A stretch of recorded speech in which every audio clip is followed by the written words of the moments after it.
Bien-aimés dans le Seigneur, Shalom, que Dieu vous bénisse tous. Je vais partager cette parole dans le livre de Jean, Jean chapitre 8, verset 36. Il est écrit, « Si dont le Fils vous a franchi, vous serez réellement libres. » Ces versets, bien-aimés frères et sœurs, beaucoup de gens les connaissent, nous les connaissons, nous les prêchons. Nous avons entendu la prédication, les enseignements par rapport à ces versets bibliques. Et comme le Seigneur nous donne toujours la garantie de sa parole, la force, le courage, l'opportunité d'avancer vers lui, c'était un message que Jésus s'entretenait avec les pharisiens. Les pharisiens, ils étaient devenus disciples, les gens à qui Jésus s'entretenait avec eux. Ils étaient pharisiens, ils étaient juifs. Ils ont suivi Jésus, ils sont devenus ses disciples. Mais dans leur nature, dans leur intérieur, ils n'étaient pas encore changés. Et nous avons beaucoup de cas comme ça à l'église. Nous venons à Christ, nous venons à l'église, nous sommes baptisés, nous prêchons, nous chantons, nous exhortons, nous fortifions, nous sommes des intercesseurs, nous sommes des protocoles, nous sommes dans les divers services à l'église. Mais notre coutume nous rattrape. Nos origines physiques nous rattrapent. C'était la même chose avec les pharisiens à qui Jésus s'entretenait avec eux.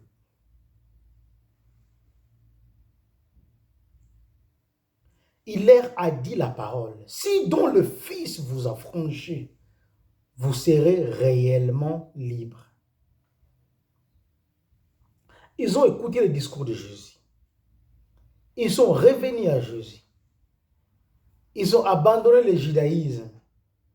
Ils ont suivi les enseignements du Maître, du Seigneur Jésus-Christ. Mais leur intérieur, leur fond n'était pas encore changé.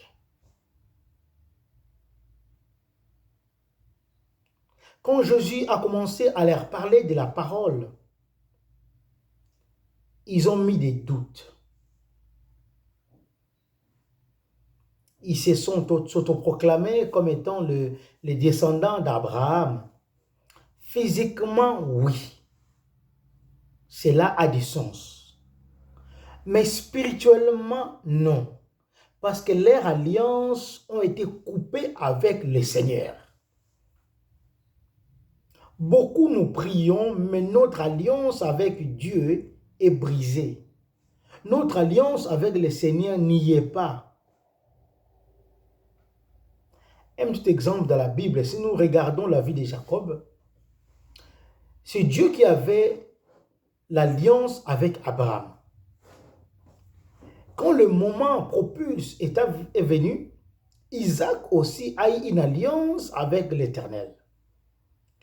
Et Jacob n'avait pas encore eu une alliance avec Dieu. Quand il partait pour voir son oncle Laban, là où il a mis sur son chevet la pierre, et il a vu dans une vision l'échelle, les anges monter et descendre. Il s'est levé le matin, il a dit, je ne savais pas que Dieu était ici.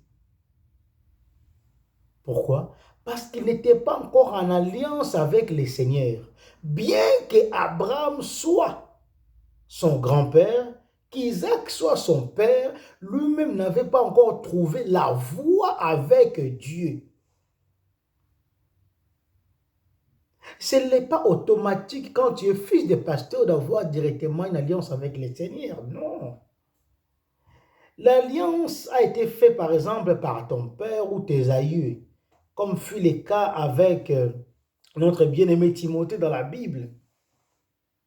Mais il a fallu que lui-même puisse avoir aussi une alliance, un cordon qui le lie avec le Seigneur.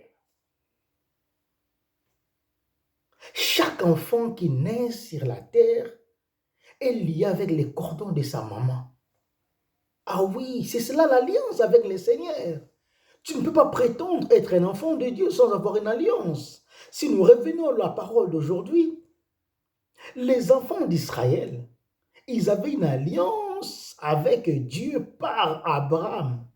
Mais chaque famille, chaque maison, chaque personne devait avoir une alliance personnelle avec Dieu.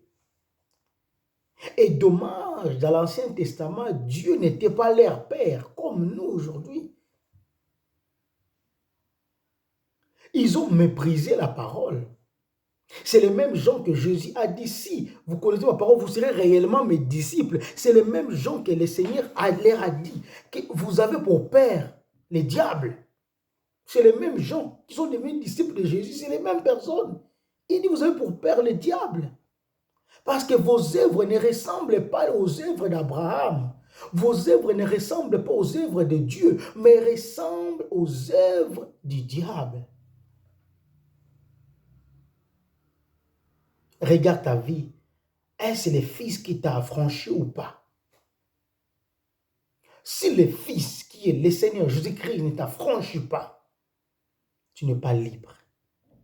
La Bible est très claire. Il dit, Jean 8, 36, si donc le Fils vous affranchit, vous serez réellement libre. Entre parenthèses, si le Fils ne vous affranchit pas, vous n'êtes pas libre. Vous serez encore esclave du monde. Vous serez encore esclave du péché. Vous serez encore esclave aux choses de ce monde, esclave de la mode.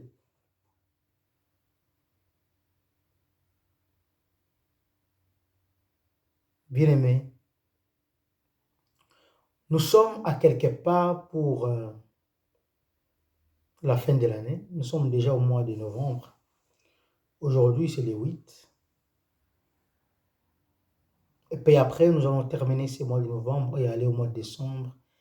Et d'ici une quarantaine de jours, nous rentrerons déjà dans l'année 2021. Il faut lire les chiffres entre les lignes. Le 21, si tu fais 2 plus 1, ça te fait 3. Le chiffre 3, chiffre de l'accomplissement. Regarde ta vie, mon frère. Est-ce que tu es affranchi par les fils? On n'est pas affranchi par la prophétie. Bien que la prophétie fasse partie de la parole, tu n'es pas affranchi par la prophétie. Tu n'es pas affranchi par les songes, mais tu es affranchi par les fils. Le Saint-Esprit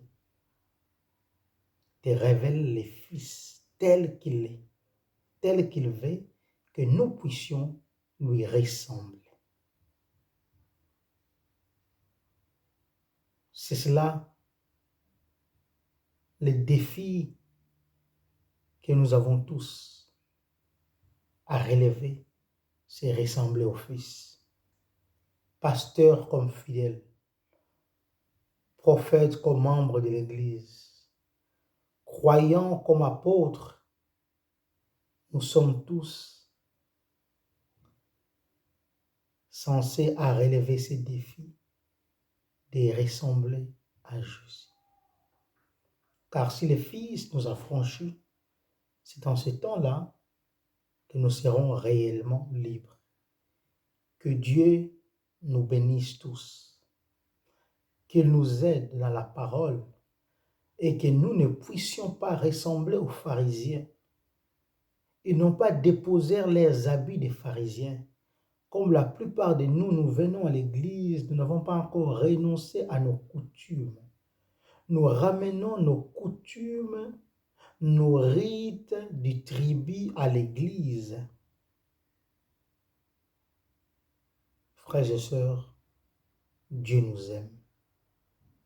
S'il a envoyé son Fils Jésus, ce n'est pas pour nous laisser dans la captivité, c'était pour nous délivrer. Le même Jésus, il a prêché 3 ans et demi sur la terre. à Golgotha, lorsqu'il a rendu son esprit au Père, il est allé prêcher les morts, les gens qui étaient morts sans Christ. Ça veut dire depuis la création, depuis Adam, jusqu'à Jean-Baptiste, les gens qui étaient là, Jésus les a tous prêché la parole. Car si nous lisons les livres de Pierre, la Bible dit ceci: les prophètes anciens ont fait de ces salis leur objet d'investigation. Ils en ont fait, mais ils n'ont pas eu la grâce ou le privilège comme nous. Daniel a vu des choses. Dieu lui a dit de sceller cela jusqu'au temps convenable. Jean, dans l'Apocalypse, a vu les choses. Dieu lui a dit de les sceller. Ce n'était pas encore les temps propices. Et c'est maintenant que nous sommes dans le temps de Laodicée. C'est notre temps où tous les mystères cachés dans tous les âges est révélé. Ce que Daniel n'a pas pu écrire, il nous est révélé aujourd'hui par le Saint-Esprit. Je prie que le Fils nous affranchit tous des coutumes, de la malédiction, de la pauvreté, de l'ignorance et de tout ce qui s'ensuit. Que Dieu nous bénisse au nom de son Fils Jésus. Amen.